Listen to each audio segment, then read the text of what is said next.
For the past several years, I've celebrated Father's Day. I give special gifts to my 8 children rather than receiving presents from them.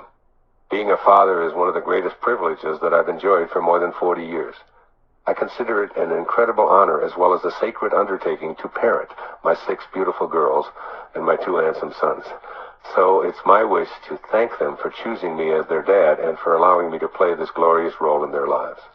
I think of the responsibility of raising a child as an amazing gift because to be able to another human being is as close to being in a place of God realization as there is. After all, when God contemplates us into existence, doesn't he or she support us and allow the free will to choose a compassionate existence? We're having another adventure vlog, back-to-back adventure vlogs. First, we're going to stop off at one of the natural wonders of the world and check out Niagara Falls. And then we're going to swing over to Olcott Beach. It's one of my favorite summer spots. And I've got all kinds of surprises in store. Gonna be fun. Right, Cameron? Yeah. Fun.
Now we're heading over to Grand Island to dine at the Riverstone Grill, where I will attempt the bone in the stone as seen on Man vs. Food.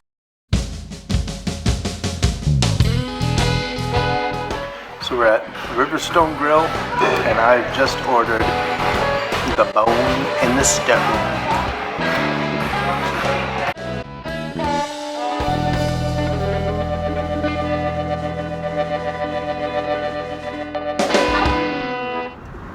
Alright, we just got 7-Eleven, and I bought me this super sweet hat, and we went to Riverstone Grill, and I got the bone in the stone.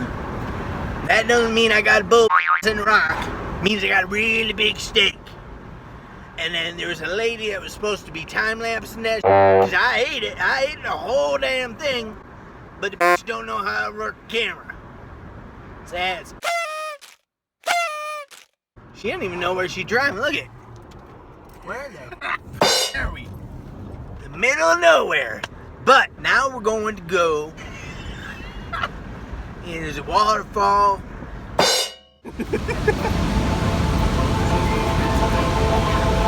I ate the bone in the stone.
I've never been over here because I've never been this close. Yeah, me either.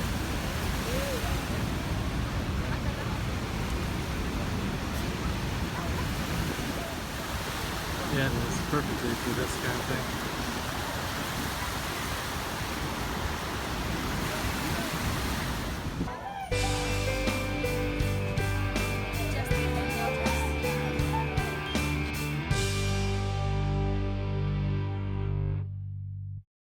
Now we're headed to Olcott Beach.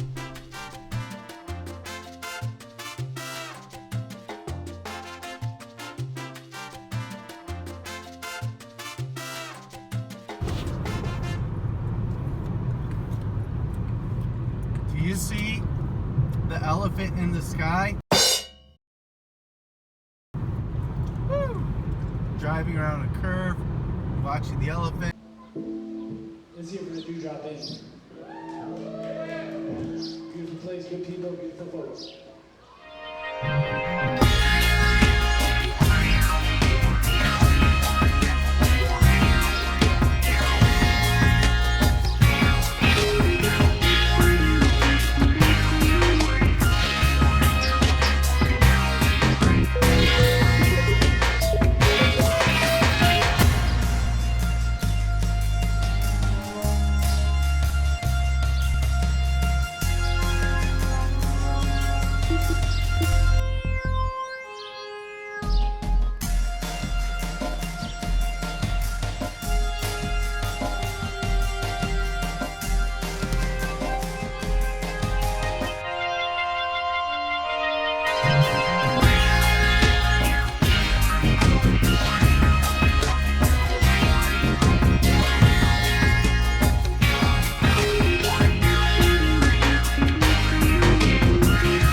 the next day. So first, Dakota and I got a bite to eat at Taco Bell because that's her jam. Getting behind the wheel for a long trip was just as much a part of this adventure for Dakota as anything else. With her new permit, it's the first time she had been on any trip as long as this, and ended up driving for over 2 hours that day.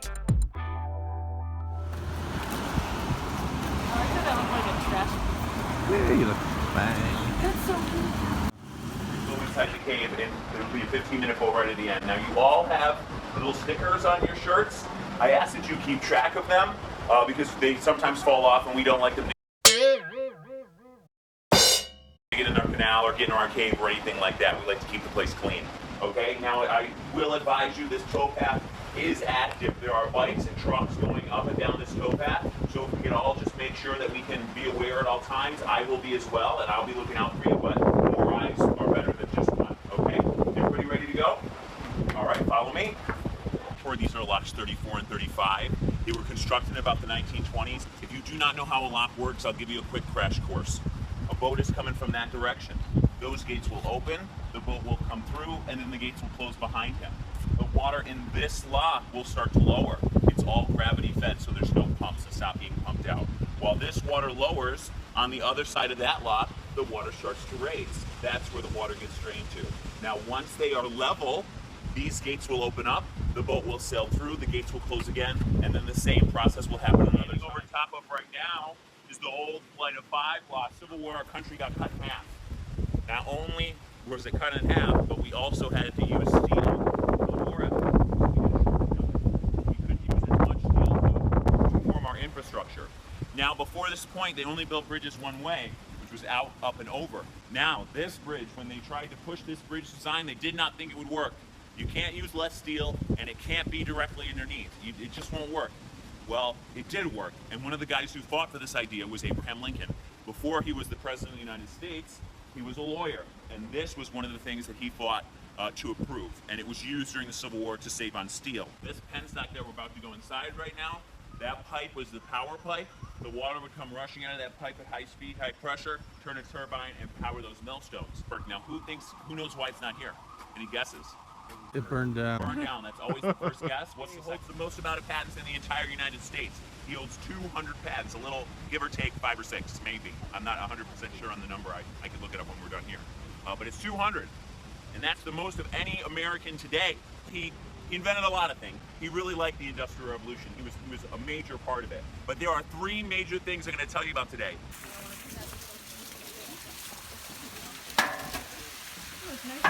It is nice and cool inside the cave, yes.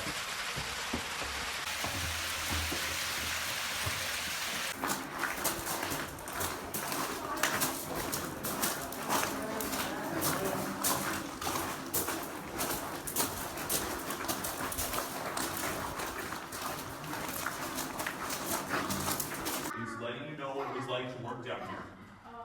Now, this is what it was like, folks. What I have in my hand right now is an LED, okay? This LED is 10 times more powerful than a conventional light bulb. They didn't even have conventional light bulbs down here, folks. They had kerosene lanterns. That was it. A little tiny, tiny flame, and that's the only way they saw when they were down here. They were blasting down in here. It was not very fun, okay? Now, when you came to work for this cave, you were split into a 2-man team. The strong guy and the short guy, okay? The short guy sticks this, which is a bowl peen, into the side of the cave, like that, okay? The strong guy hits the end with the hammer. The short guy turns. Strong guy, short guy. Strong guy, short guy. Hit, turn.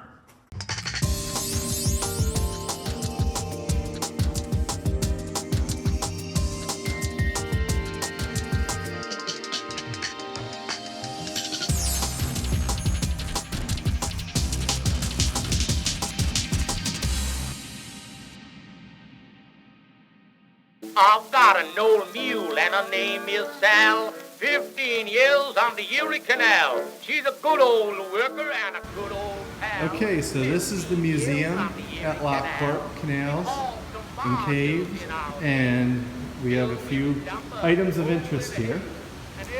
First, we've got a traffic light so that the little folk don't crash into each other.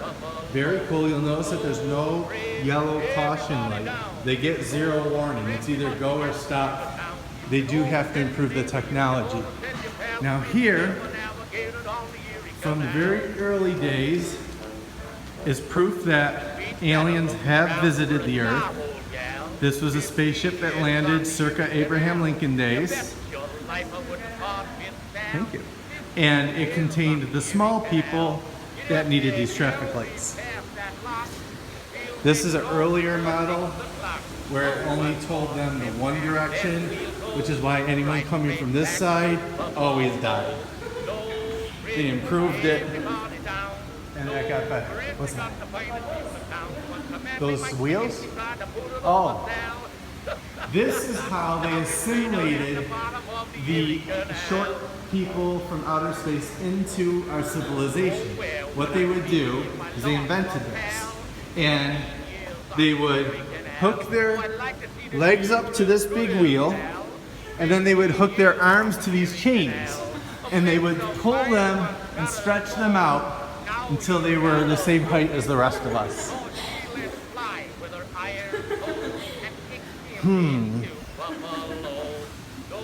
No clue.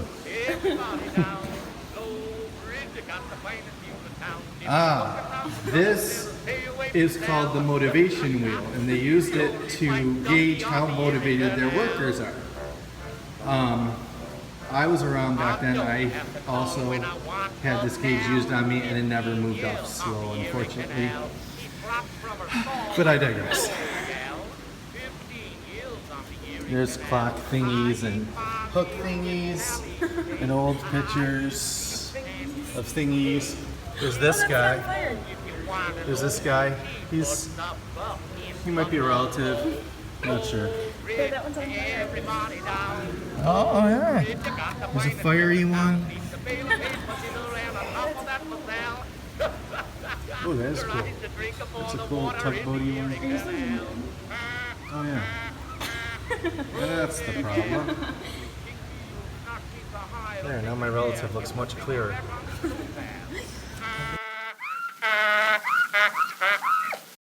Dakota and I finished up our adventure with some ice cream, and we got her back just in time for work.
Okay, so we just got out of the Wonder Woman movie at Tinseltown, and we ate popcorn out of Spider-Man's head.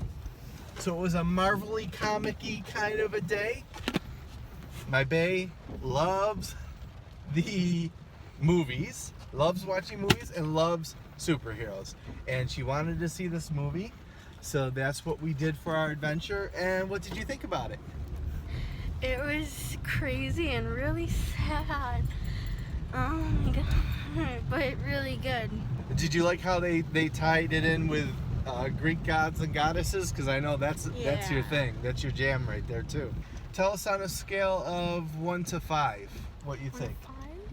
1 to 5. So 3 would be like right in the middle, average movie. 5 like the best movie you've ever seen, and 1 the absolute worst. Probably 4. 4 is really good. That's like right up there. I have to concur. That was a most excellent movie. Very glad that we came to this. So, happy Father's Day! Yeah. Happy Father's Day to everybody else. who's Yeah. A father. All them daddies out there. Holla. Shout out to the daddies.